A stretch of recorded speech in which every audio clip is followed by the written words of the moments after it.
Hello viewers, geopolitical news channel में आपका स्वागत है। आज का सेगमेंट हम आपके लिए लेकर आए हैं अफ़गानिस्तान से। तो जैसा कि आप लोगों को पता है कि अफ़गानिस्तान में इस वक्त तालिबान का राज है और खबर ये है कि 20 दिसंबर 2022 यानी कि मंगलवार को तालिबान ने पूरे अफ़गानिस्तान में औरतों की यूनिवर्सिटी एजुकेशन पर बैन लगा दिया है। कहने का मतलब ये है कि 12th स्टैंडर्ड के बाद औरतों को कोई भी एजुकेशन प्रोवाइड नहीं करी जाएगी। अब ये बैन कब तक लगाया गया है, इसकी क्या वजह है, तालिबान ने पूरी दुनिया को इसकी क्या वजह दी है, ये सब बातें आपको पता चलेंगी आगे आने वाली वीडियो में। तो वीडियो को एंड तक जरूर देखें और चैनल को लाइक, सब्सक्राइब एंड शेयर भी करें। अब इस पूरे टॉपिक को समझने के लिए हमें थोड़ा हिस्ट्री में पीछे जाना होगा। तो हम चलते हैं साल 1996 यानी कि 1996 में। ये वो साल है जिसमें तालिबान ने अफगानिस्तान के ऊपर कब्जा कर लिया था और 2001 तक पूरा राज किया था। अब हम थोड़ा सा और पीछे आते हैं, यानी कि 2001 से एक साल पीछे 2000 ये वो साल है जिसमें यूएसए में वर्ल्ड ट्रेड सेंटर पर अटैक किया गया था और ये अटैक ओसामा बिन लादेन ने किया था। यूएसए को ये लग रहा था कि ओसामा बिन लादेन अफगानिस्तान में छुपा है और इसलिए उन्होंने वहाँ पर अपना base camp, military base camp जमाया था 2001 में। तब से तालिबान पावर से हट गया था। उसके बाद हम सबको पता है कि ओसामा बिन लादेन कहाँ मिला था, अफगानिस्तान में नहीं, पाकिस्तान में मिला था। चलिए टॉपिक से ना हटकर आगे बढ़ते हैं। अब यूएसए ने अफगानिस्तान में 2001 से लेकर 2021 तक अपना कब्जा जमाए रखा और जो बाइडेन की एडमिनिस्ट्रेशन आते ही उन्होंने 2021 में अपने ट्रूप्स को वापस अपने देश बुला लिया। जैसे ही उन्होंने वापस बुला लिया, तालिबान ने एक दिन की भी देरी नहीं करी और फिर से अफगानिस्तान के ऊपर अपना कब्जा कर लिया। बहुत सारे लोग इस बात को पूछते रहते हैं कि 20 साल तक अमेरिका वहाँ पर कर क्या रहा था कि उसने तालिबान को जड़ से ख़त्म नहीं करा। अब यहाँ पर आपको एक और बात बताती जाए, जब तक तालिबान का राज था यानी कि 1996 से लेकर 2001 तक, तब भी तालिबान औरतों पर अत्याचार ही करता रहता था। हमेशा औरतों को सेकंड क्लास सिटीजन यानी कि मर्दों से नीचे रखना, ज़बरदस्ती शादियां करवा देना और भी ऐसे बहुत सारे राइट्स उनको छीन कर ये एहसास दिलाना कि उनका सोसाइटी में कहीं से कहीं तक भी कोई स्टैंड नहीं है या फिर वो कहीं भी एग्जिस्ट नहीं करती हैं, ऐसी बुरी हालत तालिबान ने पहले ही औरतों की कर रखी थी।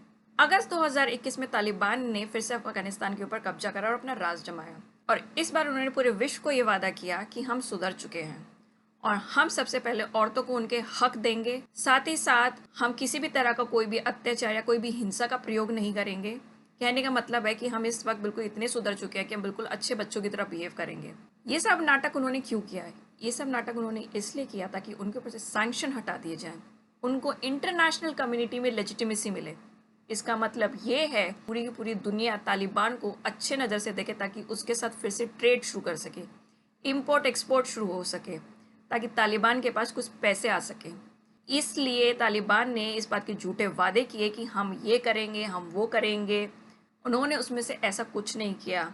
स्पेशली उन्होंने औरतों के लिए तो ऐसा कुछ भी नहीं किया। उन्होंने औरतों पर किस किस तरह के जुल्म ढाए हैं वो आगे सुनिए।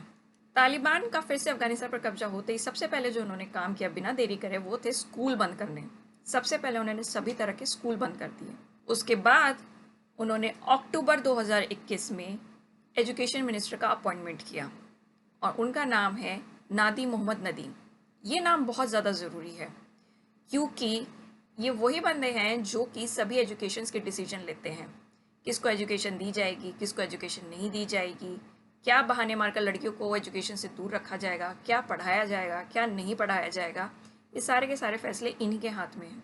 मैं आपको यहाँ एक बात बताना चाहूँगी, जब इनको एजुकेशन मिनिस्टर बनाया गया था तो इन्होंने एक शपथ ली थी और वो शपथ ये थी कि मैं औरतों को पढ़ने नहीं दूंगा, कि औरतों को पढ़ने का कोई हक नहीं है क्योंकि हमारा इस्लाम इस बात की इजाज़त नहीं देता है और ये हमारे अफ़गान के मान सम्मान के खिलाफ है।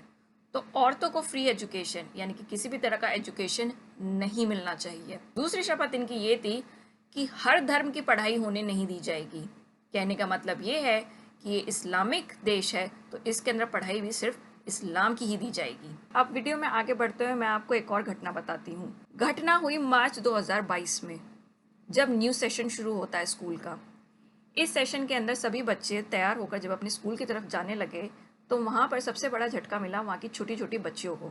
हम उन बच्चियों की बात कर रहे हैं जो 6 स्टैंडर्ड से लेकर 12th स्टैंडर्ड के बीच की हैं। इन सभी बच्चों को स्कूल में आने से मना कर दिया गया, इन्हें उनके घर वापस भेज दिया गया और कहा गया कि अब आपको एजुकेशन करने की ज़रूरत नहीं है, आपको एजुकेशन नहीं मिलेगी।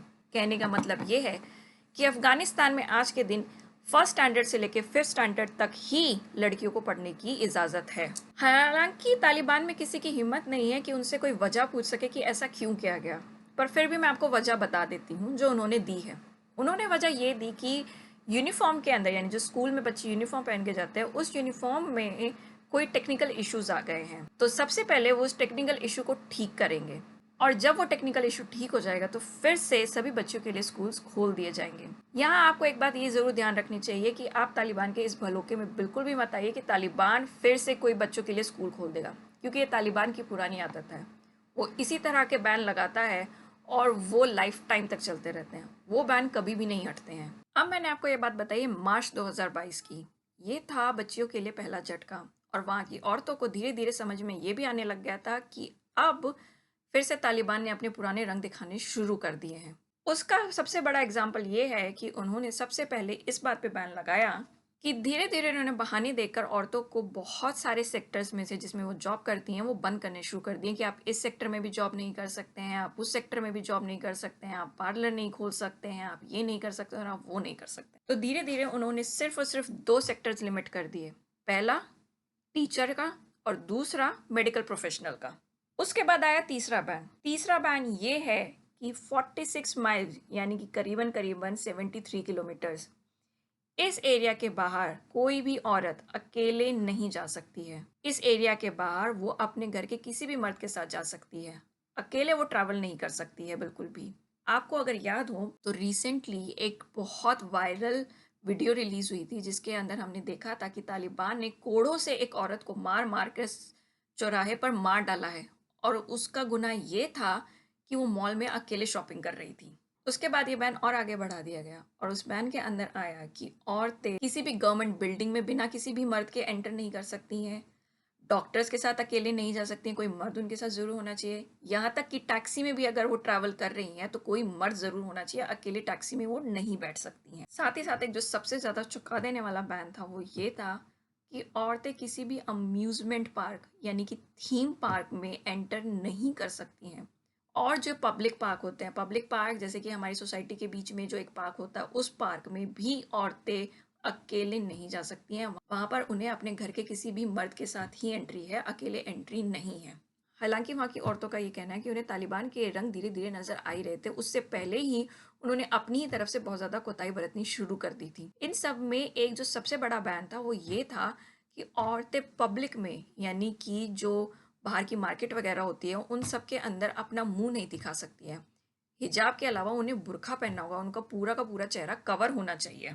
20 दिसंबर 2022 के बाद 21 दिसंबर 2022 यानी कि वेडनेसडे यानी बुधवार को आते हैं, इस दिन एक और बैन लगा दिया गया, और ये बैन ये था कि जो स्कूल की टीचरें हैं और जो मेडिकल प्रोफेशन में जो डॉक्टर औरतें हैं उन सब पर भी बैन लगा दिया गया। वो भी अब प्रैक्टिस नहीं कर सकती हैं, स्कूल की टीचरें स्कूल में नहीं पढ़ा सकती हैं। काफ़ी सारी टीचरों का कहना है कि हमें कुछ स्कूल के अंदर हमें नोटिस व्हाट्सएप पे भेज दिया गया था, किसी ने रिटर्न नोटिस भी भेजा था, और किसी किसी स्कूल में तो गन पॉइंट पे स्कूल खाली करवा दिए गए थे। इसके अंदर एक बहुत बड़ा ऑब्जर्वेशन है। वो ऑब्जर्वेशन ये है कि जब सभी विमेन टीचर्स को निकाल दिया गया, यानी कि कोई भी विमेन टीचर पढ़ा ही नहीं सकती है, तो फर्स्ट स्टैंडर्ड से लेके 5th स्टैंडर्ड की बच्चियां कहाँ पढ़ेंगी?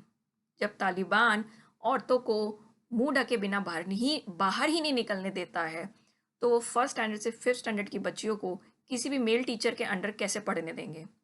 वो पढ़ने दें या ना पढ़ने दें, उनसे पहले उनके माँ बाप ही उन्हें स्कूल भेजना बंद कर देंगे। अब हम आते हैं तारीख 22 दिसंबर 2022 यानी कि गुरुवार को। गुरुवार के दिन 2 दर्जन औरतें यानी कि 24 औरतों ने मिलकर सड़क पर प्रोटेस्ट किया, आंदोलन किया इसके खिलाफ कि हमें हमारे राइट्स वापस दो। और उस आंदोलन के दौरान उनका नारा था नन और ऑल। इसका मतलब ये है कि या तो कुछ भी नहीं, नहीं तो सब कुछ। अब हमें सब कुछ चाहिए। जो 20 साल हमने मेहनत करी है हमारे राइट्स के लिए, वो सारे के सारे राइट्स हमें वापस चाहिए। इस आंदोलन के दौरान तालिबान का क्या रिएक्शन था? तालिबान ने सबसे पहले तो उस एरिया को कवर किया जहाँ पे ये आंदोलन चल रहा था। उसके बाद उन्होंने वहाँ पे सैनिक तैनात कर दिए। अब तालिबान की नज़र में, और तालिबान की नहीं पूरी दुनिया की नज़र में, बहुत ही यानी कि बहुत ही कम हिंसावादी एक्शन लिया गया है। अब आप पूछेंगे क्यों? वो इसलिए जब 1996 से लेकर 2001 तक तालिबान पावर में था और इस तरह के प्रोटेस्ट होते थे, तब तालिबान ओपन फायर कर देता था। वो ये नहीं देखता था कि सामने औरत है या फिर मर्द है। उस कंपैरिजन में जो इन्होंने अभी एक्शन लिया है, जहाँ पे सिर्फ पेट्रोलिंग कर रहे हैं, तो बहुत ही सस्ते में छोड़ दिया है इन औरतों को। ये प्रोटेस्ट इसलिए भी बहुत ज़्यादा खास था क्योंकि पहली बार अफगानिस्तान में मर्दों ने भी बढ़ चढ़कर औरतों का इस प्रोटेस्ट के अंदर साथ दिया।